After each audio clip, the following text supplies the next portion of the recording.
Você está ouvindo Literata Cast, o seu clube de leitura na internet. Narrado por Doroteia Gomes. Produção Literata Cast. Apoio Bennett Cutelaria. Doutor Fausto. A vida do compositor alemão Adrian Leverkühn, narrada por um amigo. Escrito por Thomas Mann. Capítulo 34. Nos tempos em que sua saúde se encontrava no nadir, Leverkühn não se limitou a comparar seu suplício com as dores cortantes da pequena sereia. Nas conversas comigo, serviu-se ainda de outra imagem singularmente precisa, que recordei quando poucos meses depois, na primavera de 1919, como por milagre, a enfermidade cessava de pesar sobre ele. Nesse momento, seu espírito, qual fênix, reerguia-se, atingindo a mais alta liberdade e o mais pasmoso poder de produção irrefreada, para não dizer irrefreável. Produção contínua, impetuosa, quase que febril, e foi justamente essa dita imagem que me revelou que os dois estados, o deprimido e o exaltado, não ficavam dissociados, sem nexo íntimo. Pelo contrário, este se preparara e, em certo sentido, já estivera contido naquele, assim como, por sua vez, a fase de saúde e criatividade que então começava não era, em absoluto, um período de bem-estar, senão, à sua maneira, outro de atribulação, de acossamento, de dolorosa angústia. Ai de mim, como escrevo mal! O desejo de apresentar tudo de uma vez faz com que minhas frases transbordem, distanciando-se do pensamento que se propuseram captar, e, ao vagarem, parecerem se perder de vista. Acho indicado me antecipar ao leitor, formulando eu mesmo essa crítica. Mas a precipitação e a divagação de minhas ideias têm sua origem na emoção que provoca em mim a época de que trato, a época posterior ao colapso do autoritarismo alemão, com o subsequente relaxamento discursivo, sumamente intenso, que atraía ao seu turbilhão as minhas reflexões também e abalava minha ponderada concepção do mundo pelo impacto de novidades que era difícil assimilar. A sensação de ver o fim de uma era que abrangia não só o século XIX, senão recuava ao término da Idade Média, a ruptura dos entraves escolásticos, a emancipação do indivíduo, ao nascimento da liberdade. Essa era que eu devia considerar como a da minha mais ampla pátria espiritual, em suma, a era do humanismo burguês. A sensação, repito, de que seu tempo se escoara, que uma mudança estava a ponto de se produzir e o mundo queria se colocar sob um signo astral novo, por enquanto ignoto, essa sensação que me incitava ao máximo de atenção não resultava, na verdade, do fim da guerra, e sim do seu começo. 14 anos após o início do século. Dela tinham provindo a consternação e o abalo fatal que haviam acometido naqueles dias a pessoas como eu. Não é, pois, de admirar que a desagregação da derrota levasse tal sensação ao paroxismo, e não é tampouco de admirar que ela, num país aniquilado como estava a Alemanha, dominasse mais determinantemente os espíritos do que nos povos vitoriosos, cujo estado de ânimo era, na média, justamente por causa da vitória, mais conservador. Para eles, a guerra não representava em absoluto aquela cisão histórica profunda, decisiva, que significava para nós. Os vencedores viam nela um transtorno que terminaria bem, e depois de cuja eliminação a vida poderia voltar aos trilhos de que fora afastada violentamente. Eis porque eu tinha inveja deles. Invejava em especial a França, em virtude da justificação e da corroboração que, pelo menos aparentemente, haviam cabido em sorte, através do triunfo, à sua mentalidade tradicionalmente burguesa.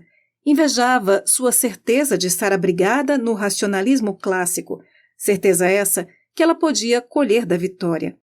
Claro que naqueles dias eu me teria sentido mais à vontade, mais em casa, do outro lado do Reno do que em nosso país, onde, como já expliquei, muita coisa nova, perturbadora, angustiante, que, impelido por minha consciência, eu tentava compreender, investia contra minha concepção de mundo. Neste ponto, relembro as confusas noitadas de discussão no lar de um certo Sixto Cridvis, em Schwabing. Eu o conhecera no salão dos Langenhaufen. Em seguida, voltarei a falar dele, mas por enquanto digo apenas que as reuniões realizadas em sua casa e os debates intelectuais dos quais participei diversas vezes, só por escrúpulos, atribulavam-me bastante.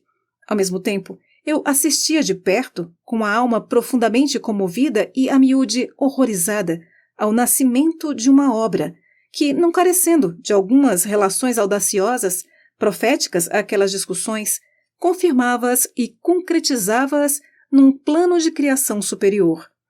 Se ainda acrescento que, ao lado de tudo isso, tinha que me dedicar às minhas obrigações de professor, sem negligenciar meus deveres de pai de família, há de se compreender a estafa que naqueles dias era minha sina e, em combinação com a alimentação pobre em calorias, muito contribuía para reduzir meu peso.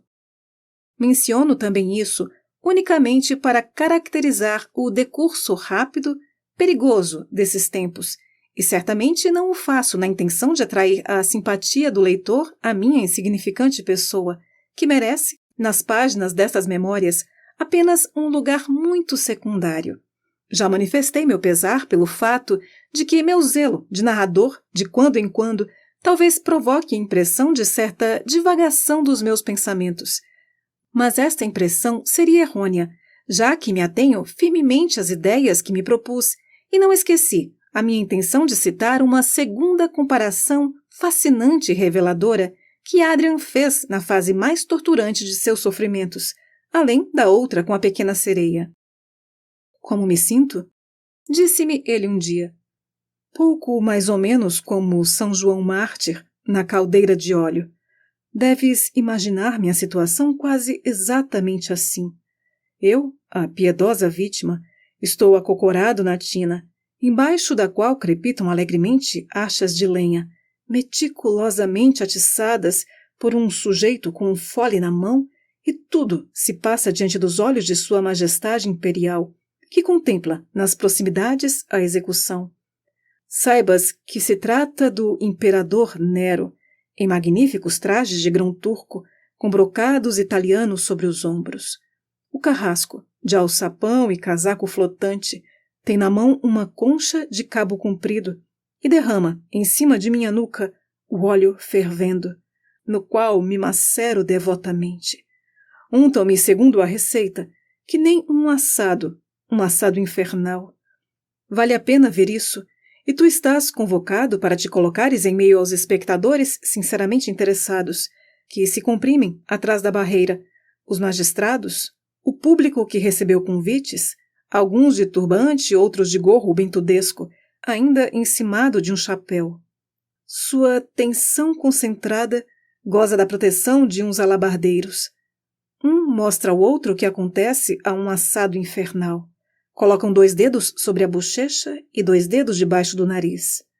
Um gorducho ergue a mão, como se quisesse dizer que Deus guarde a todos nós.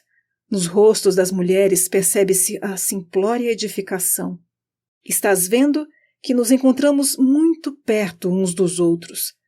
A cena fica cuidadosamente abarrotada de figuras.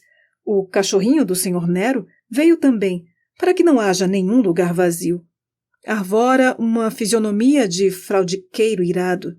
Nos fundos apontam as torres, as cumeeiras e os balcões pontiagudos de Kaisersachen. Obviamente, ele deveria ter dito Nuremberg, pois o que descrevia, com a mesmíssima plasticidade com que reproduzira a visão da mudança do tronco da ninfa para o rabo de peixe, era a primeira folha da série de xilografuras com que Dürer ilustrou o Apocalipse. Eu a reconheci, muito antes do fim da descrição. A essa altura, tal comparação se me afigurava bastante rebuscada, ainda que despertasse em mim imediatamente certos pressentimentos. Como não poderia relembrá-la mais tarde, quando se descortinava lentamente aos meus olhos o propósito de Adrian, a obra que ele levaria a cabo, enquanto ela levava a melhor sobre ele, e em cuja realização suas forças se haviam concentrado durante os torturantes achaques que as debilitavam. Eu não tinha razão ao afirmar que, no artista, os estados de depressão e de produtiva euforia, a doença e a saúde, não se opõem em nítida separação?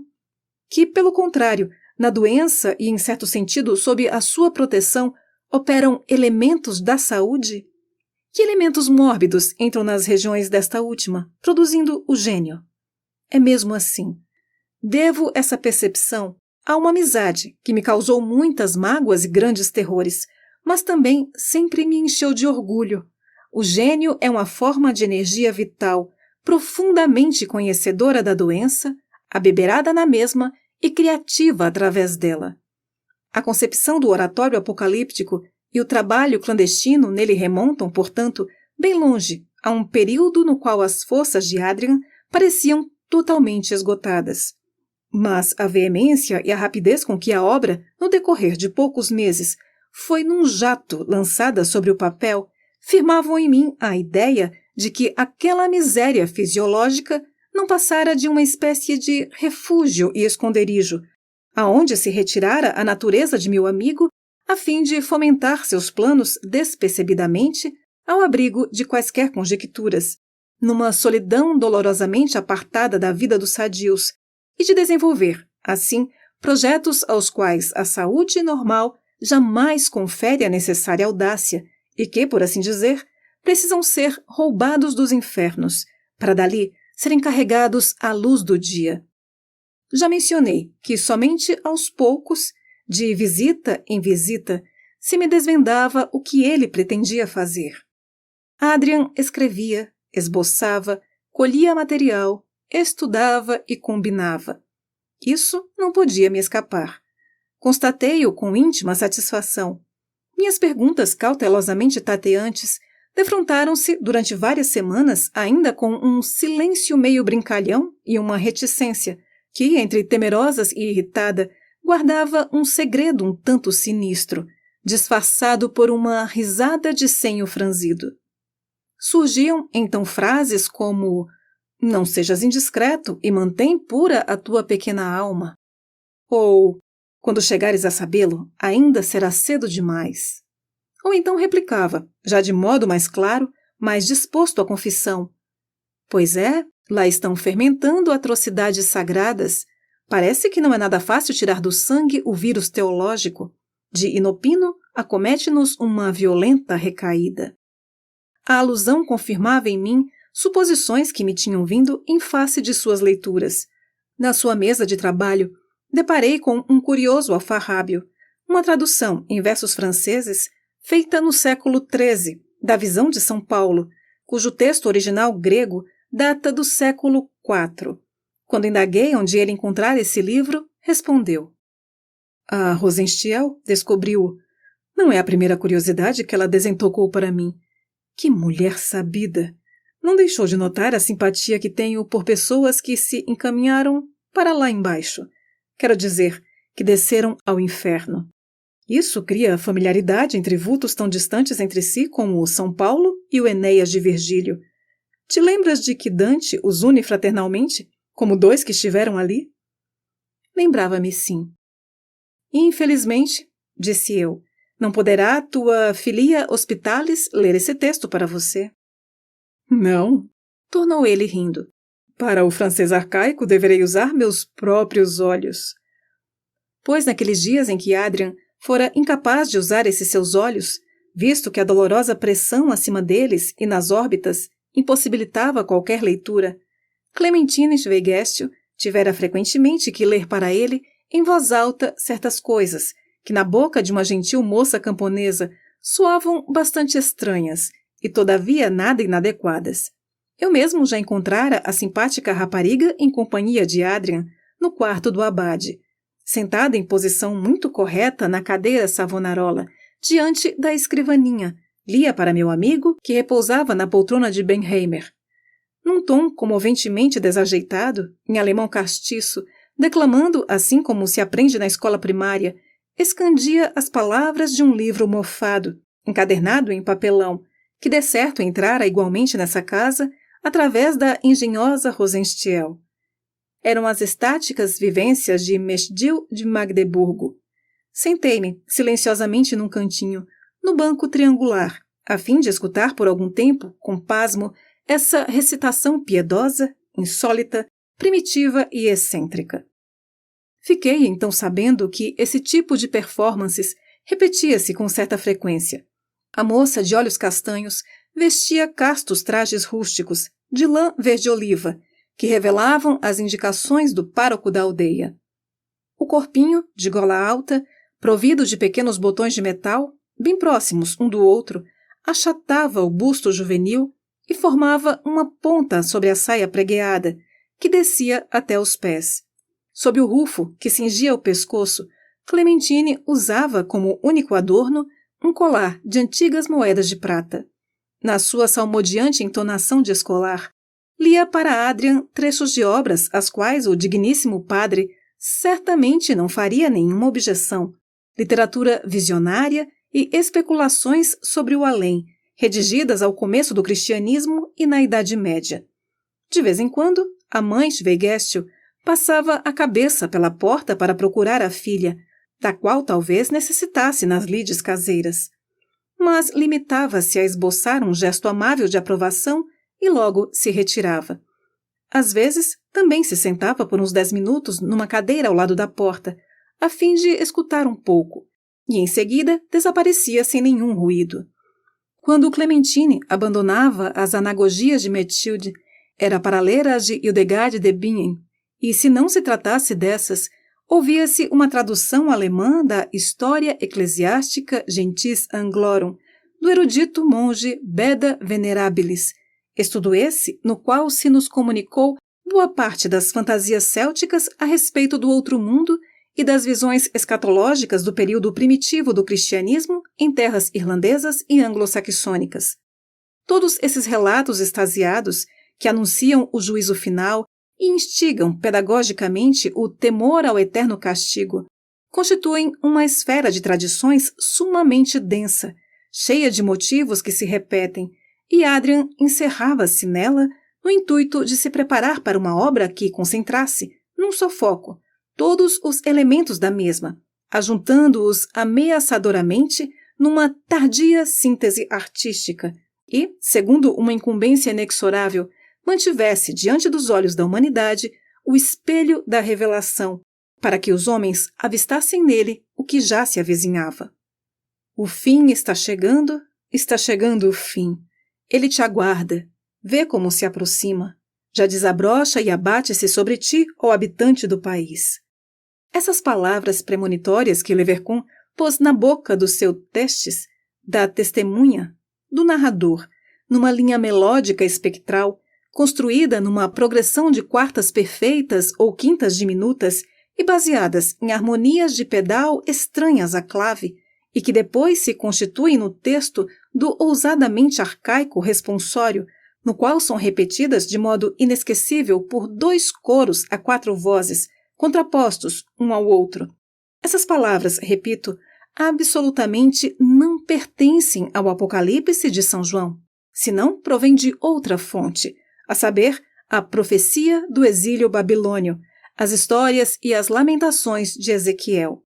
Existe, aliás, uma relação de singular dependência entre elas, e a misteriosa missiva de Patmos, escrita na época de Nero, a manducação do livro, por exemplo, que Albrecht Dürer audaciosamente usou como tema de uma das suas xilogravuras, é quase que palavra por palavra um empréstimo de Ezequiel, inclusive o detalhe segundo o qual o livro, ou o rolo no qual estavam escritos lamentos, suspiros e ais, tinha para quem obedientemente o comia o sabor doce de mel. Da mesma forma, descreveu Ezequiel já muito antes, explicitamente e em termos semelhantes, a grande mãe das meretrizes, a mulher montada numa besta, que o nuremberguense, bem-humoradamente, representou, utilizando o esboço do retrato de uma cortesã veneziana trazido da sua viagem. Realmente, há uma cultura apocalíptica que transmite aos místicos imagens e experiências de certo modo pré-estabelecidas, ainda que possa parecer bastante curioso, do ponto de vista psicológico, que a febre de um o faça avistar o que outros tenham visionado num estado igualmente febril, e que uma pessoa possa alcançar um arrebatamento padronizado, sem independências e por empréstimo.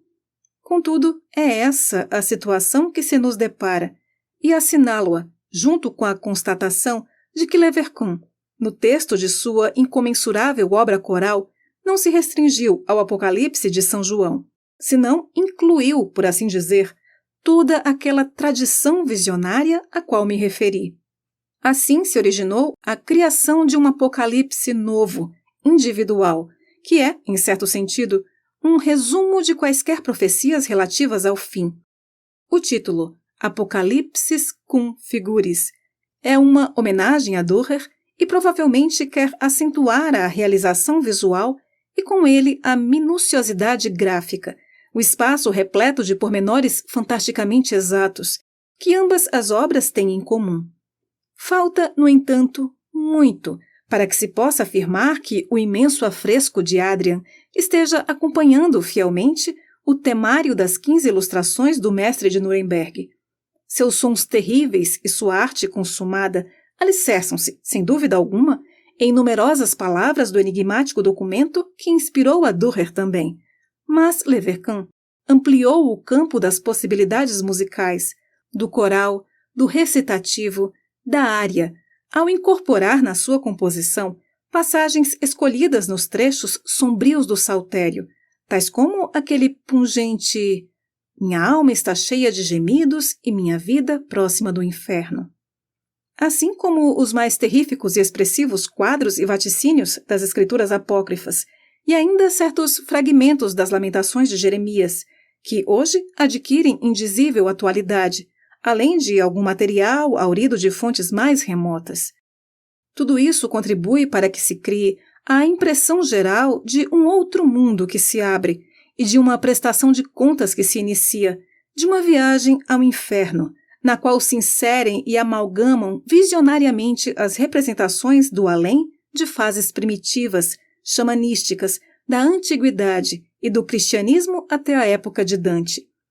O quadro sonoro de Leverkun tem muito do poema de Dante, e ainda mais daquele muro superpovoado, abarrotado de corpos, onde os anjos embocam os trompetes do fim, o barco de Caronte despeja sua carga, os mortos ressuscitam, os santos adoram, máscaras diabólicas guardam o sinal do Minos cingido de serpentes, e o obeso condenado, abraçado, carregado, arrastado pelos sardônicos filhos do abismo, faz sua horrorosa jornada, cobrindo um dos olhos com a mão, ao passo que fixa apavorado o outro na catástrofe interminável, enquanto, a pouca distância dele, a graça salva ainda da queda duas almas pecaminosas e as leva à redenção. Em suma, falo dos grupos e dos acontecimentos reunidos no juízo final. Perdoe-se ao homem letrado que, afinal, sou o empreendimento de tratar de uma obra tão extremamente próxima de minha alma, recorrendo a comparações com o momento atual e familiar de nossa civilização. Isso serve para me acalmar, pois ainda hoje necessito de tranquilidade sempre que falo desse oratório, assim como dela carecia naqueles dias em que, cheio de pavor, espanto, angústia e orgulho, assistia à sua eclosão. Experiência essa a qual minha afetuosa devoção ao autor certamente tinha direito, mas que, no fundo, ultrapassava minhas capacidades psíquicas, de modo que me abalou tremendamente. Após o primeiro período de mistérios e reserva, Adrian não demorou a deixar seu amigo de infância penetrar no campo de suas atividades. Obviamente, eu multiplicava ao máximo minhas visitas a Pfeffering. Quase sempre passava lá o fim de semana, e, em cada qual dessas ocasiões, ele me dava ensejo para conhecer novas passagens da obra em gestação. Acréscimos e pensa que às vezes assumiam incríveis dimensões, a tal ponto que uma pessoa habituada à burguesmente ponderosa e moderada progressão de um trabalho devia ficar pálida de susto em face de tamanha produção, sobretudo levando-se em conta a complicação espiritual e técnica de uma feitura sujeita a leis muito rigorosas. Confesso, sim, que para os talvez ingênuos temores que a obra causava em mim, criatura mortal, contribuía em boa parte a rapidez totalmente assombrosa com que ela era executada. O grosso da elaboração realizou-se em 4 meses e meio, quer dizer, no lapso de tempo que normalmente se concederia a um trabalho meramente mecânico, como o de fazer uma cópia. Evidente e confessadamente, esse homem vivia, então, num estado de alta tensão, a provocar inspirações nada eufóricas e sim opressivas, assuladoras, nas quais o estalo, o aparecimento de algum problema, a tarefa da composição, tal como ele sempre se impusera, confundiam-se com a solução, que se assemelhava a uma revelação e mal lhe acordava o tempo necessário para acompanhar com a pena ou o lápis as impetuosas ideias que o escravizavam. Não se lhe permitia nenhum instante de trégua.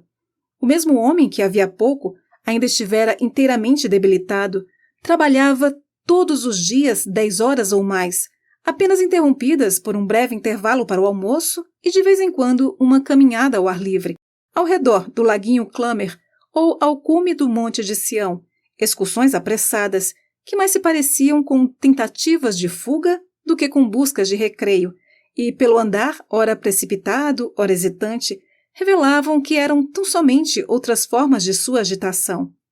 Em várias noites de sábado que passei em sua companhia, notei claramente a dificuldade que ele tinha em dominar a si mesmo, e quão pouco era capaz de permanecer num estado de relaxamento, ao qual propositadamente procura chegar, conversando comigo sobre coisas cotidianas ou pelo menos indiferentes. Ainda o vejo a abandonar subitamente uma posição negligente, a endireitar-se, a lançar um olhar fixo, escrutinador, a entreabrir os lábios, enquanto subia às suas faces um rubor que me era penoso e anunciava uma espécie de acesso. Que significava isso? Desvelava-se assim uma daquelas iluminações melódicas às quais Adrian estava a essa altura, por assim dizer, exposto, e que poderes, os quais prefiro ignorar, mandavam-lhe para cumprirem com sua palavra. Aparecia então no espírito de Leverkan um desses temas de formidável plasticidade, contidos em abundância nessa obra apocalíptica, e que nela são imediatamente submetidos a um tratamento disciplinador, refrigerante, que os refreia em certo sentido, organizando-os em séries e aproveitando-os para material de construção? Ainda o relembro a proferir um murmúrio de continua falando, continua, a aproximar-se da mesa, a abrir bruscamente a pasta do rascunho da orquestração com tamanho ímpeto que uma página virada com violência se rasgava, a esboçar uma careta mesclada de diversas indescritíveis expressões que, como me parecia, desfigurava a beleza do rosto inteligente e altivo do amigo, e a cravar os olhos em algum lugar, onde talvez surgisse o terrível coro de humanidade em fuga diante dos 4 cavaleiros, ouvindo-se como as criaturas tropeçam, caem e são esmagadas pelos cascos. Ou quem sabe, ressoava dali o abominável grito do pássaro da maldição, reproduzido pelos sardônicos balidos do fagote, ou também aquele canto alternado, antifônico, que logo quando eu travava o primeiro contato com ele, confrangiu meu coração. Refiro-me à dura fuga coral, baseada nas palavras de Jeremias. Por que se queixa o homem que vive apesar de seus pecados? Examinemos nossos caminhos, exploremo-los e voltemos a Yahvé. Nós pecamos, fomos rebeldes, e tu não nos perdoaste. Envolto em ira, tu nos perseguiste, matando sem piedade. Fazes de nós imundície, refúgio no meio dos povos. Qualifiquei esse fragmento de fuga e ele dá a impressão de ser uma composição fugada, mas sem que se repita fielmente o tema. Este segue o desenvolvimento do todo e desenvolve-se simultaneamente, de tal forma que o estilo ao qual o artista finge se submeter é dissolvido e, sob certo aspecto, levado ad absurdum, o que não seria possível sem alguma alusão retrospectiva às formas arcaicas das fugas de certas canzoni e ricercari anteriores a Bach, nos quais o tema da fuga nem sempre se apresenta nitidamente definido e conservado. Lançando olhares de um lado para o outro, Adrian agarrava a pena com que costumava escrever notas. Em seguida, porém, largava novamente e murmurava: "Pois então, fica para amanhã." E retornava a mim, ainda ruborizado. Mas eu sabia, ou temia, que ele não se ateria ao propósito de deixar aquilo para o dia seguinte.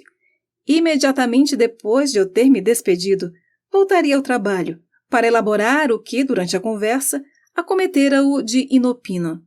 Feito isso, engoliria 2 comprimidos de luminal, a fim de dar a seu sono a profundeza destinada a compensar a brevidade, pois ao amanhecer recomeçaria. Citava então: "Desperta, cítara e harpa, despertarei a aurora." Pois Adrian vivia acossado pelo temor de que a graça ou a desgraça do estado de iluminação pudessem abandoná-lo prematuramente. Pouco antes da conclusão da obra, em meio àquele terrível final que reclamou toda a sua coragem, e ficando longe da música romântica de redenção, inexoravelmente confirmou o caráter teologicamente negativo, desapiedado do oratório. Ele sofreu, de fato, uma recaída às mesmas dores e aos mesmos enjoos de outrora.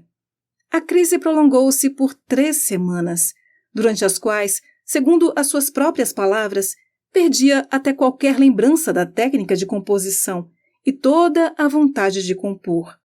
Isso aconteceu justamente quando o Leverkühn estava a ponto de fixar os sons do naipe dos metais, essa avalanche de sons desmedidamente polifônicos que se abatem sobre nós de todos os cantos e dão a impressão de uma queda sem esperança num escancarado abismo. O acesso passou. Em princípios de agosto de 1919, Leverkühn voltou a trabalhar, e antes do término desse mês, que trouxe consigo muitos dias quentes, ensolarados, estava tudo pronto.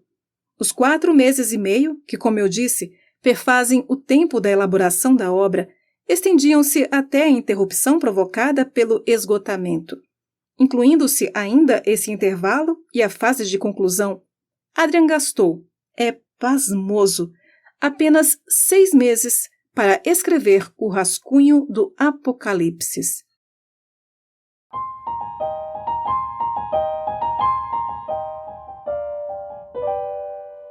Capítulo 34. Continuação.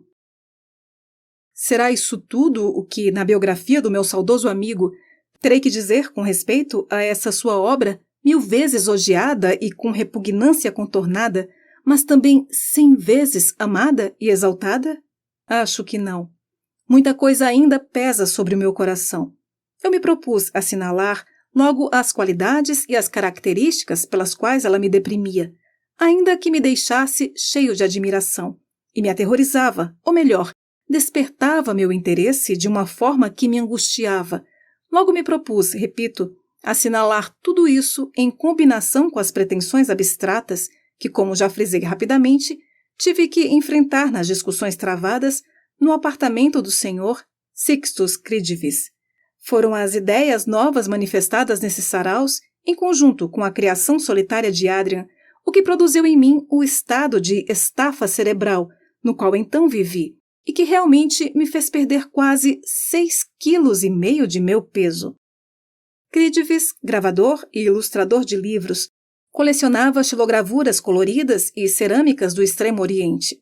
Recebia convites de associações culturais de diversas cidades do Reich e também do estrangeiro para tratar dessa sua especialidade em palestras doutas e sutis.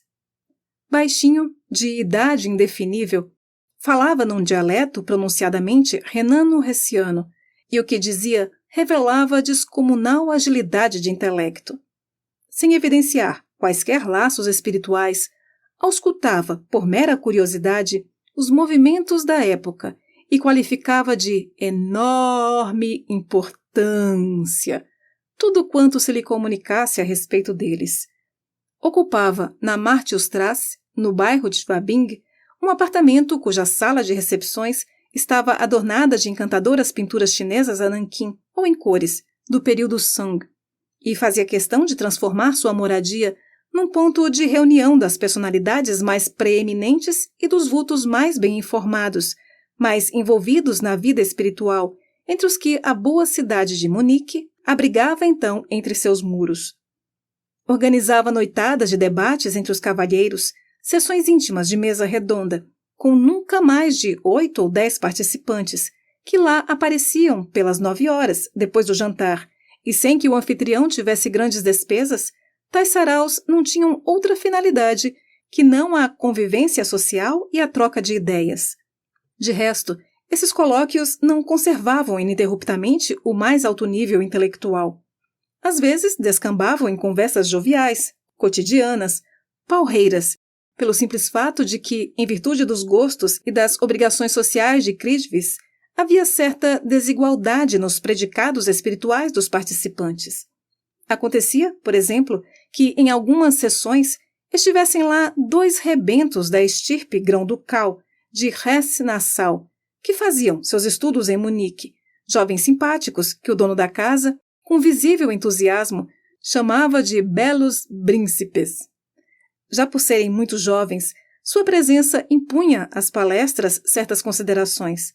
Não quero dizer que esses moços nos incomodavam, pois, com frequência, um debate mais elevado passava despreocupadamente por cima de suas cabeças, e eles se limitavam ao papel de espectadores modestamente sorridentes ou seriamente admirados. Muito mais me irritava o comparecimento de um malabarista de paradoxos que o leitor já conhece. Refiro-me ao Dr. Schembreissacher, que eu confessadamente detestava. Mas seu faro e sua sutileza tornavam-no indispensável nesse ambiente. Que o fabricante Bullinger também fizesse parte da roda dos convidados, legitimado unicamente pela alta incidência de seu imposto de renda, e chalrasse em voz tonitruante acerca dos mais importantes problemas culturais, isso também me agastava bastante. Prosseguindo, hei de admitir que, no fundo, não podia me afeiçoar sinceramente a nenhum dos comensais, e não confiava irrestritamente em ninguém, com exceção, talvez, de Helmut Institores, que também fazia parte desse círculo e com o qual, através de sua esposa, eu mantinha relações amistosas. É bem verdade que ele, por sua vez, também provocava em mim temerosas associações de outro caráter. Cabe, de resto, perguntar o que eu podia objetar ao Dr. Unruhe, Egon Unruhe, um filósofo paleozoologista que, nas suas monografias, sabia combinar muito engenhosamente a pesquisa das camadas geológicas e das fossilizações com a explanação e a comprovação científica do patrimônio de antiquíssimas lendas, de modo que, nas suas teorias, um darwinismo exalçado, se me permitem este termo, tudo em que uma humanidade evoluída havia muito cessara de crer, tornava-se verdadeiro e real. De onde me vinha então a desconfiança que eu sentia em face desse homem erudito, conscienciosamente entregue aos mais sublimes pensamentos? E também aquela que me causava o professor Georg Vogler, perito nas belas letras, que escrevera uma muito comentada história da literatura alemã do ponto de vista das origens étnicas, e na qual os escritores eram estudados e apreciados não como meros escritores ou espíritos de formação universal, e sim como produtos genuínos, autóctones de um torrão natal concreto, específico, ligados ao sangue e ao solo da terra que os criou e que lhes cabia recriar? Todas essas ideias eram, afinal de contas, bem honestas, viris, sólidas e, sob o prisma da crítica, louváveis. O professor Gegen Hausschurer, historiador de arte e especialista em matéria de Dürer, também figurava entre os convidados, e igualmente me parecia suspeito, ainda que me ficasse difícil explicar tal sensação. E o mesmo, sem nenhuma restrição, valia com respeito aos sentimentos que eu experimentava diante do poeta Daniel Zurroe, que, amiudamente, assistia aos saraus. Homem macilento, de aproximadamente 30 anos, que sempre trajava um hábito preto de corte eclesiástico, tinha um perfil de ave de rapina e um jeito de proferir em fala martelada uns deveras, nada mal. Exatamente, é isso que se poderia dizer. escandindo-os nervosa e insistentemente, enquanto batia o chão com a planta do pé.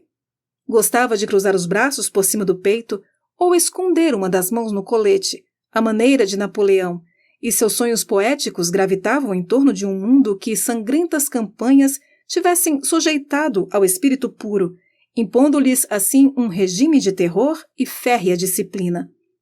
Foi o que descreveu nas Proclamações, sua única obra, segundo me consta.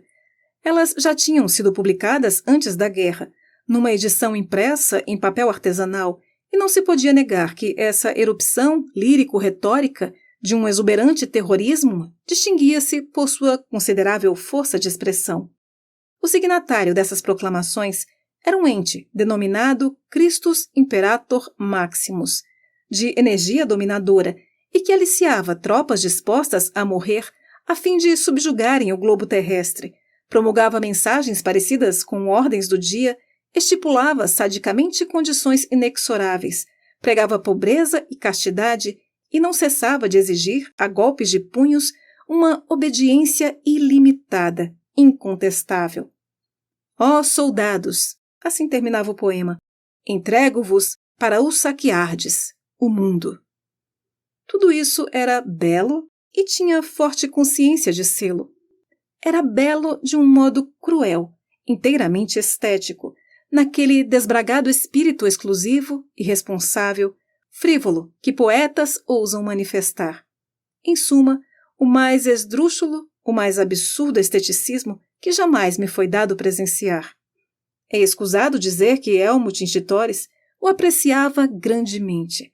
Mas também entre os demais convidados, o autor e a obra gozavam de alta estima, e a antipatia que eu experimentava com relação a ambos era um tanto insegura, já que derivava, pelo menos parcialmente, da irritação geral que provocavam em mim o círculo de Kridivitz e suas pretensiosas exibições de crítica cultural, das quais, no entanto, me sentia obrigado a tomar conhecimento. Tentarei resumir, com a máxima brevidade, o essencial desse balanço, que nosso anfitrião, com muita razão, reputava de enorme importância, e que Daniel Zur-Oe acompanhava do seu estereotípico deveras. Nada mal, exatamente, é isso que se poderia dizer. Ainda que nem sempre resultasse dele o saque do mundo perpetrado pela juramentada soldadesca do Christus Imperator Maximus. Aquilo não passava, afinal, de poesia simbólica, ao passo que, no conclave, se tratava de perspectivas de realidade sociológica, de definições da hora presente e do tempo futuro, que, na verdade, tinham algo que ver com os belos horrores ascéticos das fantasias de Daniel. Já mencionei espontaneamente, mais acima, que a abaladura e a destruição de valores vitais aparentemente firmados, tais como as originara a guerra, sobretudo nos países derrotados, que justamente por isso se haviam assegurado certo avanço espiritual, eram nitidamente perceptíveis nesse ambiente. Sentia-se fortemente e constatava-se com toda a objetividade a imensa desvalorização que o indivíduo como tal sofrera devido à guerra, tanto como o desdém com que então a vida passava por cima do homem solitário e que, de fato, se revelava na mente de seus semelhantes sob a forma de despreocupação generalizada com o sofrimento e o ocaso de outrem. Esse desdém, essa indiferença pelo destino individual, podiam aparecer fomentados pela quermesse sangrenta dos últimos 4 anos. Mas os comensais não se deixavam enganar. Como sob muitos outros aspectos ainda, a guerra simplesmente concluíra, intensificara, convertera em experiência drástica, também nesse campo, o que muito antes se preparara, constituindo-se em base de um novo sentimento da vida. Mas, uma vez que isso não carecia ser elogiado ou censurado, senão era apenas assunto de pesquisas e percepções objetivas, e visto que no conhecimento imparcial da realidade, precisamente pelo prazer que todo conhecimento causa, sempre há uma pontinha de aprovação, como seria possível que análises dessa espécie não andassem ligadas a uma crítica vasta, universal da tradição burguesa?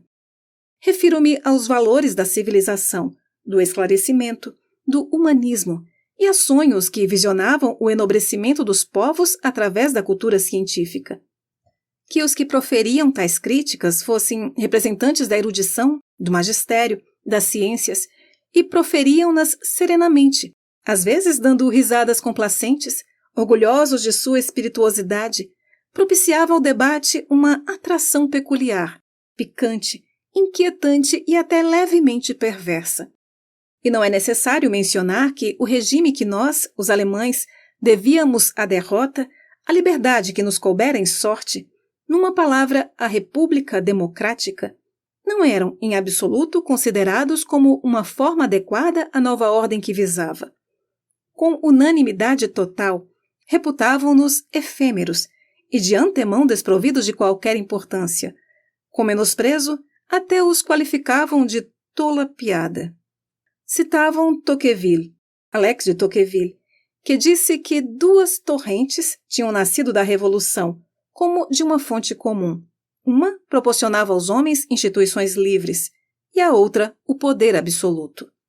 Dos cavalheiros que participavam dos debates na casa de Cridvis, nenhum acreditava ainda em instituições livres, uma vez que, segundo se asseverava, a liberdade intrinsecamente se desmentia a si mesma, já que, para se sustentar, via-se forçada a limitar a de seus adversários, e com isso ia anular a si própria. Este seria seu destino, contanto que não se lançasse ao mar, já muito antes, o patos libertário dos direitos humanos. Pretendia-se então que o espírito da época se mostrava muito mais inclinado a agir assim do que a aceitar, ante o processo dialético, que convertesse a liberdade na ditadura de um partido. De qualquer jeito, tudo tendia para a ditadura, para a violência, pois a Revolução Francesa esmigalhara as tradicionais formas políticas e sociais, e, em virtude disso, começara uma era que, conscientemente ou não, confessadamente ou não, dirigia-se à subjugação despótica de massas niveladas, atomizadas, desprovidas de contatos entre si e tal e qual o indivíduo, impotentes. Deveras, exatamente, é isso que se poderia dizer, afirmava Zur Howe, batendo insistentemente o pé no chão. Claro que se poderia dizê-lo, mas como, afinal de contas, tratava-se da descrição de uma barbárie iminente, os oradores deveriam, ao meu ver, incluir nela um pouco mais de medo e horror, ao invés de proferirem essas opiniões com aquela serena satisfação, da qual, quando muito, cabia supor que se endereçava apenas à percepção dos fatos e não aos próprios fatos. Tentarei apresentar uma imagem concreta de tal deprimente alacridade. Ninguém se admirará ao ouvir que, nos debates dessa vanguarda da crítica da cultura, um livro, publicado 7 anos antes da guerra, As Réflexions sur la violence, de Georges Sorel, desempenhava um papel importante. Sua inexorável previsão de guerra e anarquia, sua caracterização da Europa como solo de belicosos cataclismos, sua teoria segundo a qual uma só ideia, a de guerrear, será capaz de unir os povos, tudo isso explicava que seus leitores o chamassem o livro da época. Mas o que ainda mais justificava esse apreço era a convicção com que o autor anunciava que, numa era gregária, as discussões parlamentares se revelariam totalmente inadequadas como meios de forjar uma vontade política e que, no futuro, as massas deveriam ser providas de ficções míticas, destinadas a desenfrear e ativar as energias políticas, à maneira de primitivos gritos de guerra. Eis o que o livro, de fato, vaticinava de um modo cru e emocionante. Mitos populares, ou melhor, mitos adaptados à mentalidade das massas, se tornariam doravante veículos do movimento político. Fábulas quimeras, visões fantasmagóricas que não necessitassem de base alguma na verdade, na razão, na ciência, mas, apesar disso, se mostrassem criativas, determinando o curso da vida e da história, e dessa forma evidenciassem seu poder de realidades dinâmicas. Como se vê, a obra fazia jus a seu título ameaçador, pois seu tema era a violência como oponente vitorioso da verdade. Entendia-se, através dela, que o destino da verdade muito se assemelhava ao do indivíduo e até se identificava com ele, pois ambos enfrentavam a desvalorização. O livro abria, ironicamente, um abismo entre a verdade e a força, a verdade e a vida, a verdade e a coletividade. Deixava entrever implicitamente que esta bem merecia a primazia sobre aquela, que a meta daquela devia ser esta, e que os que quisessem integrar-se à coletividade teriam de se despojar de boa parte da verdade e da ciência, preparando-se para o sacrificium intellectum. E agora, chego à imagem concreta que prometi esboçar. Imaginem, então, esses cavalheiros, eles mesmos cientistas ou professores de universidade, os Vogler, Unruh, Rosschuller, extintores, e ao seu lado Breissacher, regalando-se todos com uma situação que, a mim, se afigurava tão terrível e que eles reputavam um fato consumado, ou pelo menos inevitável. Compraziam-se com a invenção de uma sessão de tribunal na qual se discutisse um daqueles mitos a serviço das massas, próprios para desencadear um impulso político e para solapar a ordem social burguesa. Os protagonistas do debate deveriam se defender da imputação de mentira ou falsificação. E as partes, acusadores e réus, não somente se defenderiam num corpo a corpo, como também falhariam ridiculamente em seus ataques e passariam por alto dos argumentos dos outros. O que havia de mais grotesco era o imponente aparelho de testemunhas científicas que foram invocadas a fim de demonstrarem que charlatanismo era charlatanismo e escandalosa afronta à verdade, posto que não fosse possível desarmar dessa maneira a ficção dinâmica, historicamente criativa, a chamada falsificação, isto é, uma fé suscetível de gerar um espírito coletivo. Seus paladinos arvoravam fisionomias tanto mais sarcásticas e arrogantes, quanto mais os seus opositores se esforçavam por refutá-los num terreno inteiramente estranho, irrelevante para eles, a saber, no terreno da ciência, no terreno da honesta verdade objetiva. Ah, meu Deus! A ciência, a verdade. O espírito dessa exclamação caracterizava o tom das dramáticas explanações dos palestrantes. Estes não se cansavam de zombar dos desesperados assaltos que a crítica e a razão empreendiam contra a fé totalmente inatingível, completamente invulnerável por seus argumentos, e unindo suas forças, logravam dar à ciência um aspecto de tão cômica inoperância que até os belos príncipes, à sua maneira pueril, divertiam-se maravilhosamente. Ao fim dessas discussões, a justiça teria a última palavra, devendo pronunciar a sentença.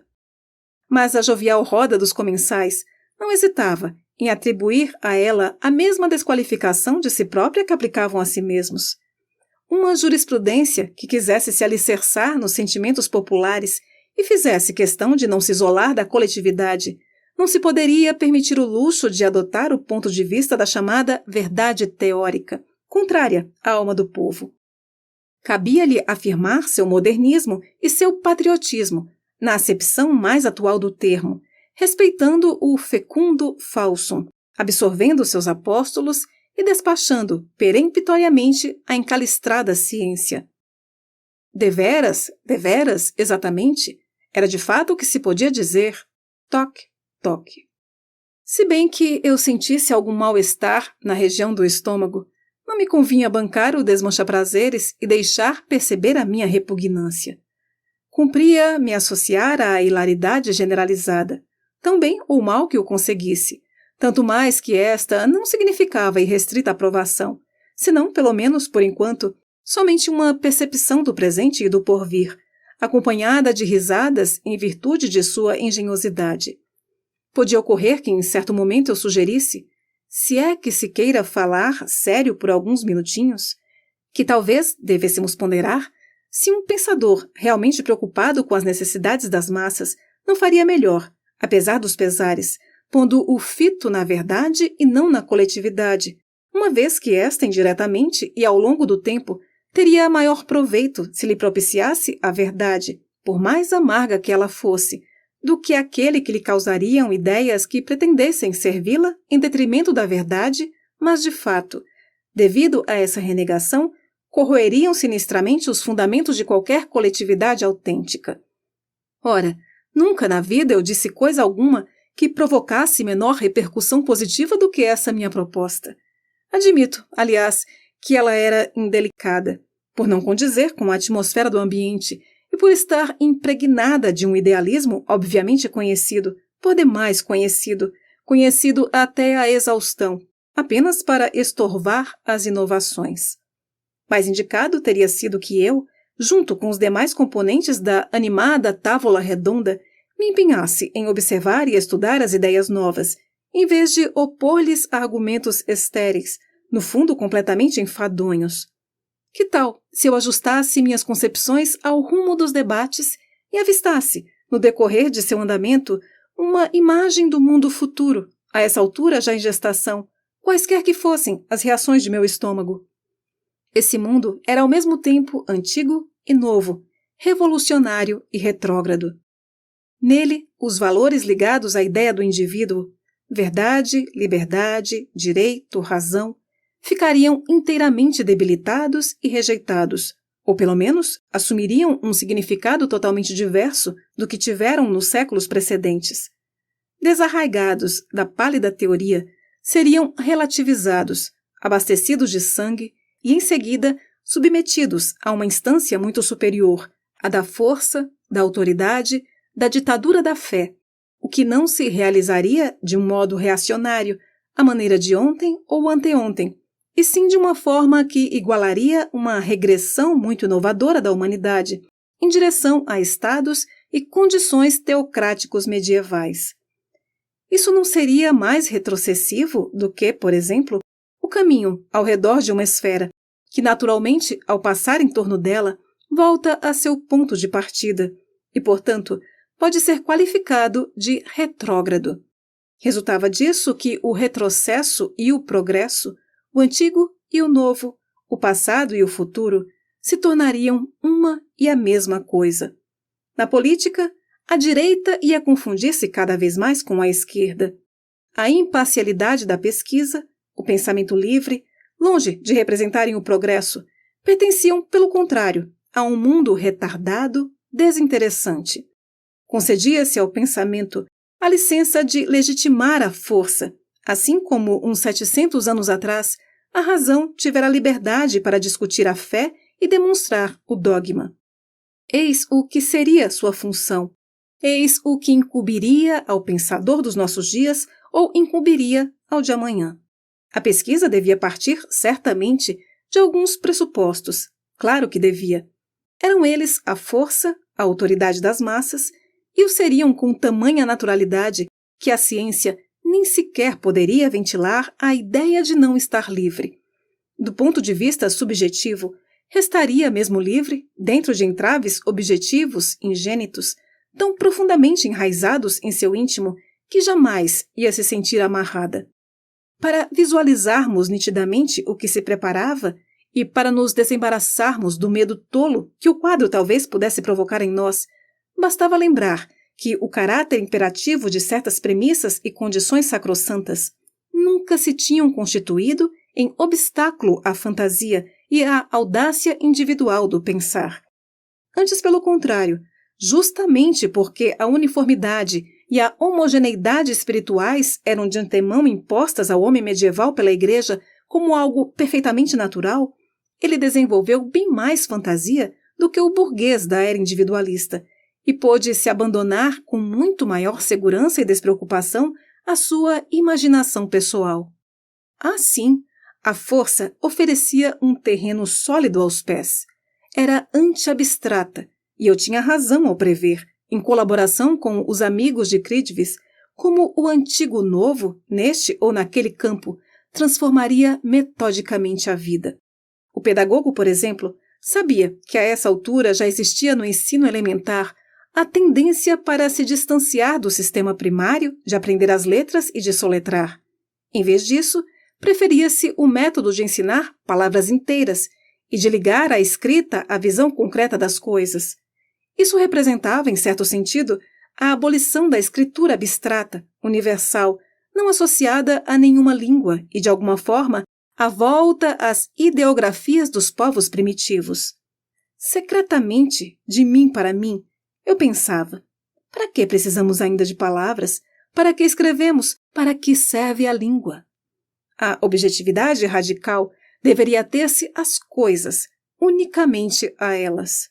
E me recordava de uma sátira de Swift, no qual uns eruditos apaixonados por reformas resolvem, a fim de pouparem seus pulmões e de escaparem à verbosidade vazia, suprimir por inteiro a palavra e o discurso e entreter-se exclusivamente mediante a apresentação das próprias coisas. Seria, no entanto, necessário que as pessoas, no interesse do entendimento, carregassem tudo nas costas. O trecho é muito cômico, especialmente porque as mulheres, o populacho e os analfabetos protestam contra a inovação e insistem em tagarelar por meio de palavras. Bem, meus interlocutores não iam tão longe nas propostas feitas por sua conta como esses sábios de Swift. Pelas suas atitudes, mais pareciam observar tudo à distância e consideravam enorme importância a disposição generalizada e já evidente a sacrificar, sem mais nada, as assim chamadas conquistas culturais em prol de uma simplificação reputada indispensável, assim como os tempos a exigiam, e que, eventualmente, pudesse ser qualificada de volta intencional à barbárie. Eu devia confiar no que alcançavam meus ouvidos? Fazia-me rir, e ao mesmo tempo eu me sobressaltava literalmente quando os senhores, de repente, se metiam a falar nesse contexto da medicina odontológica e bem concretamente mencionavam o dente morto, aquele símbolo de crítica musical ao qual Adrian e eu costumávamos aludir. Acho realmente que, ao acompanhar a risada dos outros, fiquei ruborizado quando, sob a hilaridade geral dos espíritos alegrados, discutia-se a crescente inclinação dos dentistas para arrancarem pura e simplesmente dentes com nervos mortos, já que se estabelecera a convicção de que estes fossem corpos estranhos, infecciosos, e isso após uma longa, laboriosa, cada vez mais refinada evolução da técnica de tratamento de canais, ocorrida no curso do século XIX. Cumpre assinalar, e o Dr. Beisacher o fez com muita sagacidade, sob aplauso dos demais, que nesse pormenor, o ponto de vista higiênico tomava pouco mais ou menos o aspecto de uma racionalização da tendência preexistente de abolir, abandonar, desistir e simplificar. Em matéria de argumentos relativos à salubridade, justificava-se qualquer suspeita ideológica. Sem dúvida alguma, chegaria o dia em que se legitimaria, por razões de higiene nacional e racial, a não conservação de elementos mórbidos, a eliminação em grande escala dos mais fracos e dos débeis mentais. Na realidade, ninguém o negava, mas, pelo contrário, enfatizava-se a intenção. Estariam em jogo decisões muito mais graves, tais como a rejeição de qualquer efeminação humana, produto da era burguesa. Tratar-se-ia de um esforço instintivo por tornar a humanidade capaz de enfrentar tempos duros, sombrios, desdenhosos de sentimentos humanitários, épocas de guerras e revoluções generalizadas, que com certeza nos conduziriam bem longe, rumo a períodos anteriores à civilização cristã da Idade Média, mais próximo daquela fase obscura que precedera a origem desta, após o colapso da cultura antiga.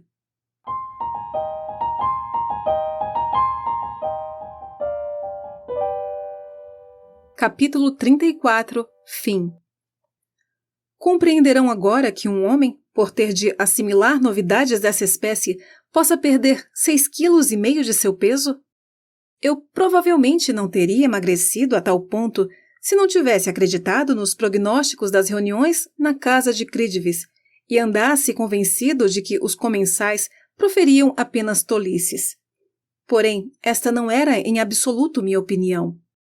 Muito pelo contrário, eu não ignorava nem por um instante o fato de eles, com impressionante sensibilidade, terem tomado o pulso da época e seus vaticínios tinham esse pulso por base. No entanto, cumpre repetir isso, eu teria sido infinitamente grato e talvez tivesse perdido apenas 3 quilos, em vez de 6,5, se aqueles senhores, eles mesmos, se houvessem mostrado um pouco mais assustados em face de suas constatações e lhes opusessem uma pontinha de crítica moral. Poderiam ter dito: infelizmente, tudo faz crer que as coisas rumarão em tal e tal direção. Logicamente, cada um deverá se esforçar, acautelar os outros e fazer o possível para evitar que isso aconteça. Mas o que eles opinavam equivalia a: isso há de ocorrer, ocorrerá certamente, e quando se der, vai nos encontrar à altura do momento. É interessante, é até ótimo, pelo simples fato de ser esse o porvir, e reconhecê-lo é já uma grande proeza e um prazer. Não nos incumbe impedi-lo. Assim se expressavam, lá entre si, os eruditos cavalheiros. Mas o que afirmavam a respeito da alegria causada pela percepção era mentira. Eles simpatizavam com aquilo que percebiam, e sem tal simpatia, de certo, não o teriam percebido. Eis a verdade e o agastamento, a irritação que ela provocava em mim, explicam minha perda de peso. Mas tudo o que acabo de dizer não corresponde inteiramente aos fatos. Minha frequentação conscienciosa do círculo de Cridvis e as ideias às quais ali me expunha voluntariamente por si sós não me teriam causado nenhum emagrecimento, nem de 6,5 quilos, nem sequer da metade.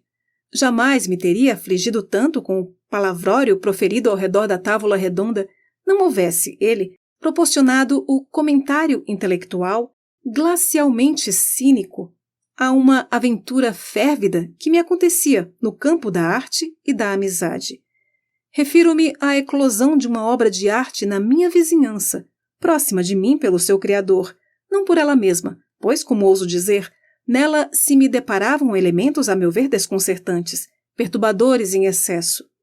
É essa obra que lá no isolamento daquele rincão de campanha, por demais parecido com o torrão natal, crescia com febril rapidez e de modo singular aparentava-se com aquilo que eu ouvira na casa de Cridvis, a tal ponto que, entre ambos, existia certa correspondência espiritual. Não fora posta na ordem do dia da távola redonda uma crítica à tradição que resultava da destruição de valores vitais, considerados durante muito tempo intangíveis, e não se fizera então explicitamente a observação, já não sei por quem, Breisacher, Unruhe, Oschhuer, de que essa crítica devia necessariamente investir contra as formas e categorias tradicionais das artes, como, por exemplo, o teatro estético, que teve suas raízes na vida burguesa e na cultura. Pois então se reproduzia diante de meus olhos a substituição da forma dramática por outra, épica. O drama musical convertia-se em oratório, o drama-ópera em cantata-ópera. E isso se baseava num espírito, numa mentalidade que estavam inteiramente de acordo com as opiniões desdenhosas que meus interlocutores, na Amartya-Strasse, haviam proferido com relação à situação do indivíduo e de qualquer individualismo neste mundo. Mentalidade, acho eu, que já não tinha nenhum interesse no lado psicológico e apenas visava ao objetivo, tendia para um linguajar que expressasse o absoluto, o obrigatório, o coercitivo e, portanto, se impunha preferencialmente às piedosas peias das rígidas fórmulas pré-clássicas. Quantas vezes, ao contemplar atentamente as atividades de Adrian, não me recordava do que nos inculcara muito cedo, na nossa infância, aquele gago loquaz, professor de Leverkusen, quanto à oposição entre a subjetividade harmônica e a objetividade polifônica. O caminho ao redor da esfera, do qual se falara no decorrer das conversas penosamente sutis do lar de Cridvis, esse caminho no qual se confundiam retrocesso e progresso, o antigo e o novo, passado e futuro, aqui ele aparecia diante de mim, realizado mediante um recuo inovador, mais além da arte já harmônica de Bach e Handel, até o passado mais remoto da genuína polifonia. Conservo uma carta que Adrian, naquela época, me enviou de Pfeffering a Freising. A essa altura, ele trabalhava no hino encomiástico da multidão, que ninguém podia enumerar, de todos os pagãos e povos e línguas, de pé, perante o trono e perante o cordeiro. Veja-se a 7ª gravura de Dürer. A carta, na qual pedia que o visitasse, trazia a assinatura Perotinus Magnus. Nessa troça significativa, havia um quê de autoironia brincalhona, porquanto, no século XII, aquele Perotinus fora diretor da música litúrgica de Notre-Dame e mestre de canto, cujos preceitos em matéria de composição conduziram à evolução ulterior da incipiente arte da polifonia. A assinatura jocosa muito me lembrava outra análoga de Richard Wagner, que, no período do Parsifal, acrescentou, numa carta a seu nome, o título de Conselheiro do Alto Consistório. Para quem não for artista, sempre será um problema melindroso averiguar até que ponto um artista leva a sério o que deveria ser e aparenta representar para ele o mais importante e ponderoso. Até onde vai sua seriedade com relação a si mesmo e onde começam a influir o espírito brincalhão, a mascarada, a sublimada extravagância? Se essa dúvida não se justificasse, como seria possível que o grande mestre do teatro musical se arrogasse tal título zombeteiro justamente na época em que escrevia sua obra mais sacra e mais solene? Ao avistar a assinatura de Adrian, tive uma sensação muito semelhante. Sim, minhas perguntas, preocupações e angústias iam mais longe, e no mais secreto âmago de meu coração até questionavam a legitimidade de seu trabalho, o direito de, nos nossos dias, mergulhar naquela esfera e tentar recriá-la mediante os recursos mais extremos, mais avançados.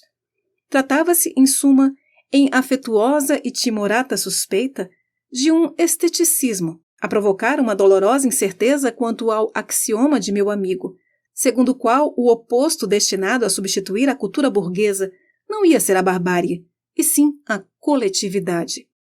Nesse pormenor, ninguém pode seguir meus pensamentos se não tiver constatado na própria alma, da mesma forma que eu, a vizinhança entre esteticismo e barbárie. É necessário ter observado como aquele preparava o caminho para esta.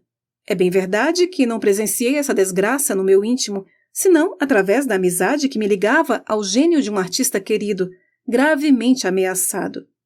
O afã de renovar a música cultual em tempos profanos acarreta perigos. Ela tem servido a fins litúrgicos, não é? Mas, anteriormente, estivera igualmente a serviço de outros menos civilizados, xamanísticos, fetichistas. Refiro-me à época em que o administrador do ofício sobrenatural, o sacerdote, ainda era pajé ou mago. Pode-se negar que essa tenha sido uma fase pré-cultural, bárbara, do culto? Será ou não será então compreensível que, numa era tardia da cultura, quem quiser renovar o espírito cultual deverá andar em busca da coletividade para sair da atomização e terá de recorrer a meios provenientes não só do período de sua moralização eclesiástica, mas também da sua fase primitiva? As imensas dificuldades que se opõem a qualquer estudo ou execução do Apocalipse de Leverkusen têm nexo direto com esse fato. Lá existem conjuntos que começam com coros falados e só aos poucos, passando pelas mais esquisitas transições, convertem-se em riquíssima música vocal. Coros que, portanto, percorrem toda a gama de matizes, a partir de murmúrios graduados e diálogos antifonais até a cantoria, antes de alcançarem a plenitude do canto polifônico. E tudo isso recebe o acompanhamento de sons que têm seu início em meros ruídos, tais como rufos de tambores negroides, fanáticos, misteriosos ou atroos de gongos, mas estendem-se até os domínios da mais sublime música. Quantas vezes essa obra intimidante por seu afã de revelar, através da música, as coisas mais arcanas, a besta no homem tanto como suas ambições mais sublimes, quantas vezes, repito, não lhes pespegaram a acusação de espírito barbaramente sanguinário e ao mesmo tempo de intelectualismo anêmico? Digo que lhe pespegaram, pois seu propósito de acolher em si, em certo sentido, a biografia da música, desde os seus primórdios pré-musicais, magicamente rítmicos, até a sua mais complexa perfeição, contribui para expô-lo a tal vitupério, talvez não apenas em parte, senão como um todo. Citarei um exemplo que sempre assustou sobremodo minha temerosa mente de humanista e nunca deixou de ser alvo do ódio e do escárnio de uma crítica hostil. Mas antes, terei de fazer uma pequena digressão. Nós todos sabemos que o primeiro objetivo da música, sua mais antiga conquista, tem sido o processo de desnaturar o som, de conservar numa única tonalidade o canto, que originalmente se limitara a uivos primitivos de homens primevos, através de todos os degraus sonoros, e de arrancar ao caos o sistema das notas. Entende-se, claro, que uma ordem reguladora, normativa dos sons, era a condição prévia e a primeira manifestação daquilo que para nós significa música. Nela se manteve, por assim dizer, como atavismo naturalista, como resquício bárbaro de dias pré-musicais, o glissando, esse recurso que, por razões culturais, deve ser usado com máxima parcimônia. Sempre me senti inclinado a reputá-lo demoníaco, anticultural e até desumano. Não quero afirmar que Levercon haja tido uma preferência por esses sons deslizantes.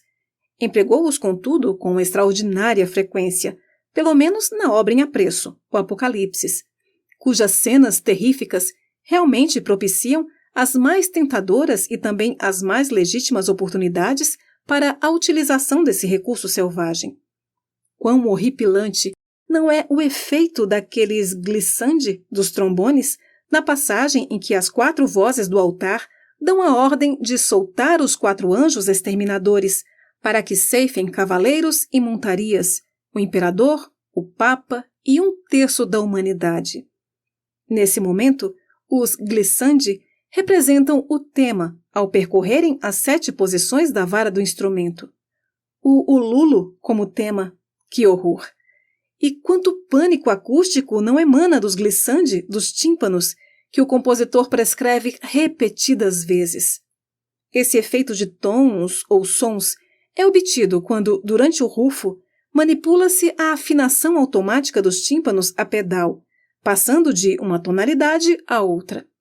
O resultado é sumamente impressionante.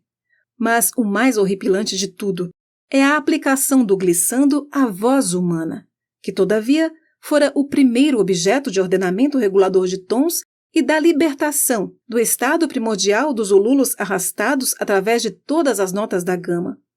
Com o glissando, retorna-se, pois, a essa fase primitiva, tal como faz o coro do Apocalipse, por ocasião do rompimento do 7º selo, quando o sol se tinge de preto, a lua sangra e os barcos naufragam na pavorosa descrição das vozes que clamam. Permitam-me que, neste ponto, eu intercale algumas palavras a respeito do tratamento do coro na obra de meu amigo, com a nunca antes tentada subdivisão do conjunto vocal em grupos separados e entrelaçados, opostos uns aos outros, a preferirem diálogos dramáticos e gritos isolados que, na verdade, têm seu distante protótipo clássico na chocante resposta Barrabás, da Paixão, segundo São Mateus. O Apocalipse abre mão de interlúdios orquestrais, mas, em compensação, o coro assume mais de uma vez um caráter singular e nitidamente instrumental. Assim, por exemplo, nas variações corais que reproduzem o cântico de louvor dos 144.000 eleitos que enchem o céu e nas quais o elemento coral, propriamente dito, consiste apenas no fato de as 4 vozes manterem ininterruptamente o mesmo ritmo, ao passo que a orquestra acrescenta ou lhes opõe a mais rica rítmica contrastante. As durezas extremamente polifônicas desse trecho, e não somente dele, provocaram muitas manifestações de zombaria e execração. Mas esta é a índole da obra. Toda ela está dominada por um paradoxo, se realmente se trata de tal. A dissonância expressa nela tudo quanto existe de sublime, sério, piedoso e espiritual, ao passo que o harmonioso, o tonal, ficam reservados ao mundo do inferno, que neste contexto é, portanto, o mundo da banalidade e do lugar comum. Porém, eu queria dizer outra coisa ainda. Queria assinalar a estranha permutação de sons que amildadamente se realiza entre as partes vocais e instrumentais do Apocalipse. O coro e a orquestra não se enfrentam claramente como o mundo humano e o mundo material.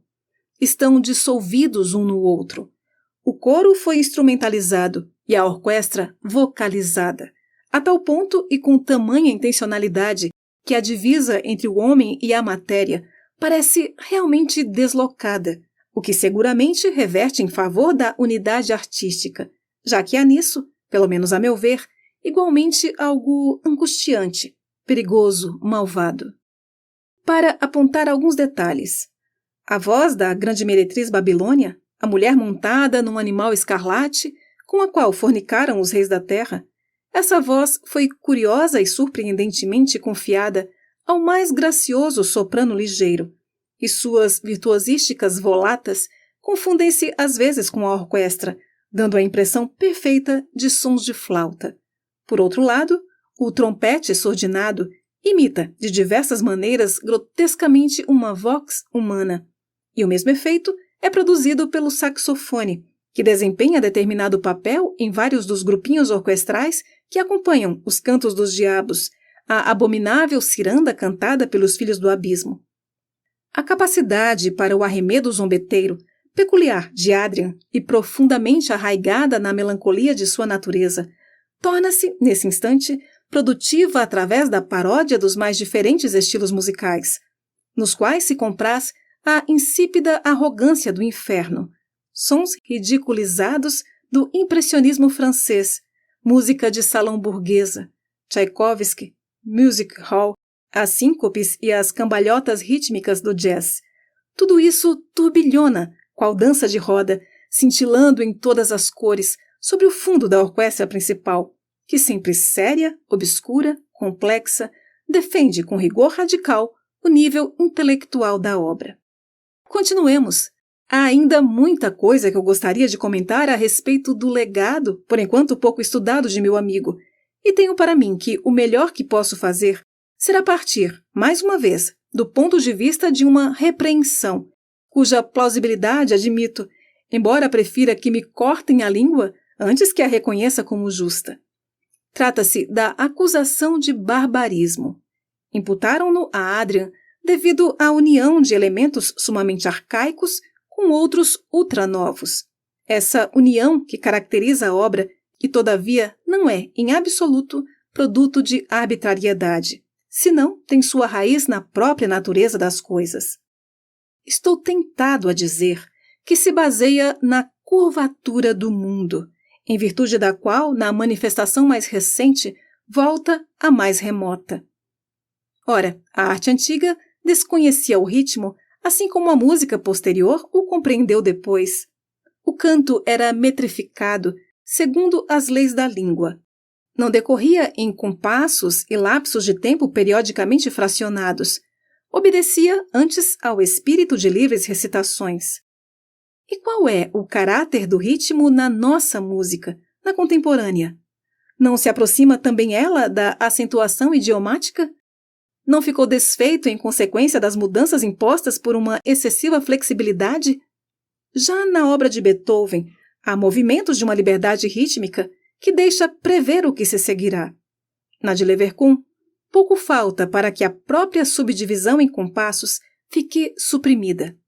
Isso não aconteceu por causa de um conservantismo irônico, mas sem consideração à simetria, adaptando-se meramente à acentuação idiomática, o ritmo, de fato, se altera de compasso em compasso. Mencionei impressões que se gravam na memória. Algumas delas prosseguem atuando na alma, embora aparentemente a razão não ligue importância a elas, e exercem uma influência determinante, subjacente. Bem, a história do vulto e da atividade musical tão autoritária quanto leigaça, daquele esquisitão de ultramar do qual nos falou, na nossa juventude, outro esquisitão, o mentor de Adrian, e a cujo respeito meu companheiro, no caminho para casa, se manifestou em termos de altaneira aprovação. A história de Johann Conrad Bessel era uma dessas impressões gravadas. Por que eu deveria fingir não ter me lembrado, havia muito e repetidas vezes, do rigoroso mestre-escola e renovador da arte do canto, de Efrata, lá do outro lado do oceano. Um mundo separa sua pedagogia ingenuamente audaciosa do oratório de Leverkühn, levado aos extremos limites da erudição musical, da técnica e do intelectualismo. E todavia, para mim, amigo iniciado que sou, o espírito do inventor das notas amos e notas servos e da recitação musical de hinos perambula através dele, à maneira de um fantasma. Essa minha observação íntima contribui um pouco para tornar compreensível aquele vitupério que tanto me aflige e que tento explicar sem fazer a ele a menor concessão. Refiro-me novamente à acusação de barbarismo. Acho que ela provém, sobretudo, de certo fator de modernidade popular, gélida, em meio a essa obra de visão religiosa, que da atmosfera teológica conserva quase unicamente o julgamento e o terror. Há nesse fator um quê de streamline, para arriscarmos tal palavra depreciativa. Consideremos o testes, testemunha e narrador das ocorrências cruéis. Eu, João, portanto, descritor das bestas do abismo, com cabeças de leões, bezerros, homens e águias. Segundo a tradição, essa parte cabe a um tenor, mas dessa vez, quem a interpreta é um cantor de registro superagudo, quase o de um castrato, e cujo cocoricar gélido, objetivo à maneira de uma reportagem, cria um contraste horroroso com o conteúdo de suas catastróficas revelações. Em 1926, quando, no Festival da Sociedade Internacional de Música Nova, em Frankfurt, o Apocalipsis foi apresentado pela primeira e, por enquanto, última vez, sob a batuta de Klemperer. Essa parte extremamente difícil foi cantada magistralmente por um tenor de timbre eunucoide, um certo Herbie, cujos vaticínios pungentes realmente se assemelhavam a últimas notícias do fim do mundo. Isso correspondia inteiramente ao espírito da obra, e o cantor o percebeu com grande sagacidade. Ou vejamos outro exemplo de virtuosismo técnico na provocação do horror, a saber, os efeitos de alto-falantes, num oratório, que o compositor exigiu em diversas passagens, e pelos quais se obtém uma graduação espacial dos planos acústicos nunca antes conseguida. Graças ao amplificador, certas partes são projetadas ao primeiro plano, ao passo que outras recuam, sendo o coro ou a orquestra ouvidos somente à distância.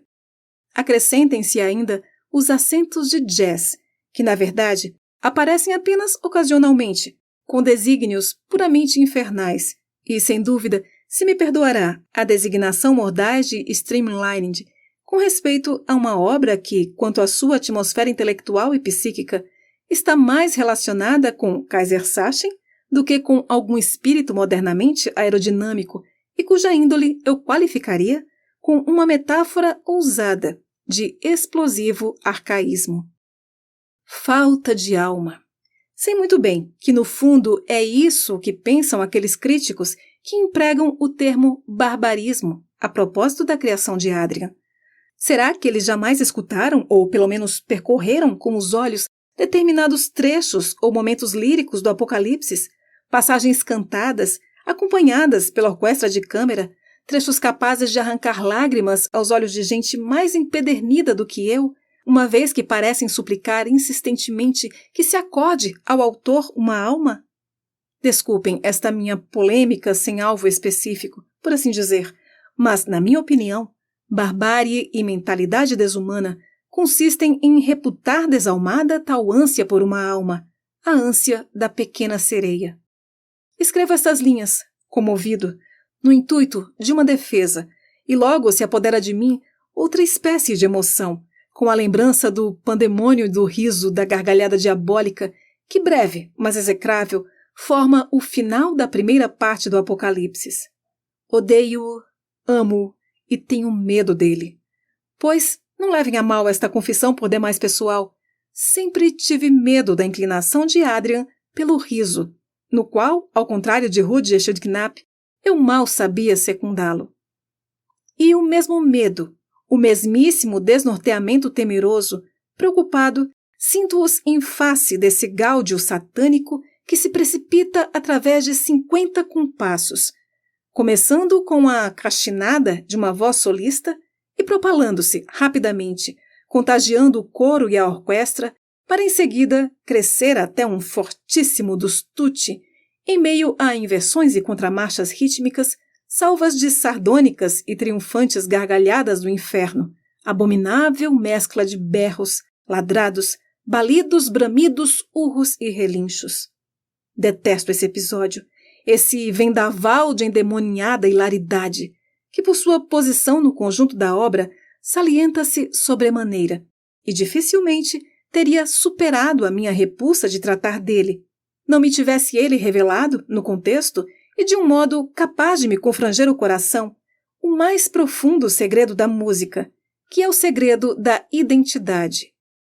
Pois a gargalhada infernal, ao fim da primeira parte do oratório, tem seu complemento naquele prodigioso coro infantil, que, acompanhado por um grupo da orquestra, abre o segundo movimento. Música cósmica das esferas, glacial, clara, cristalinamente diáfana, acremente dissonante, sim, mas de um encanto melodioso que eu chamaria de supraterrâneo, inacessível, estranho, e que enche o coração de saudade sem esperança.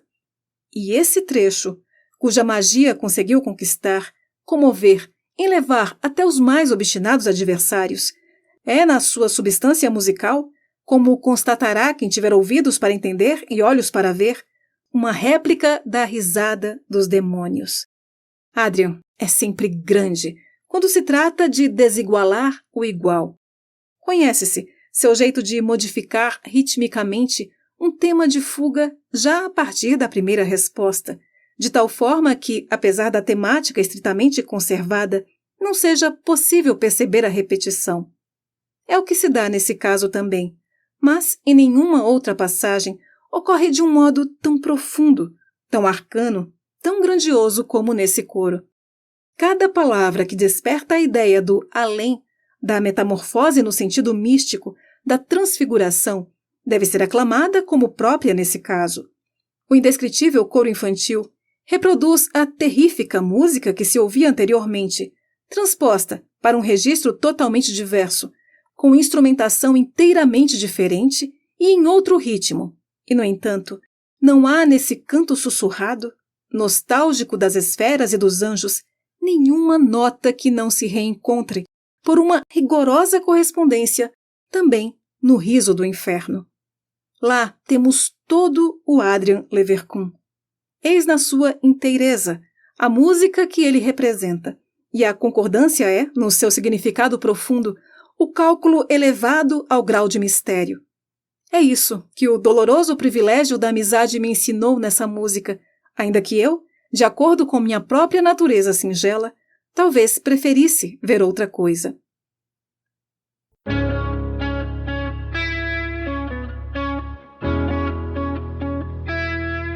Você acabou de ouvir mais um episódio do Literata Cast. Apoio Bene Cutelaria.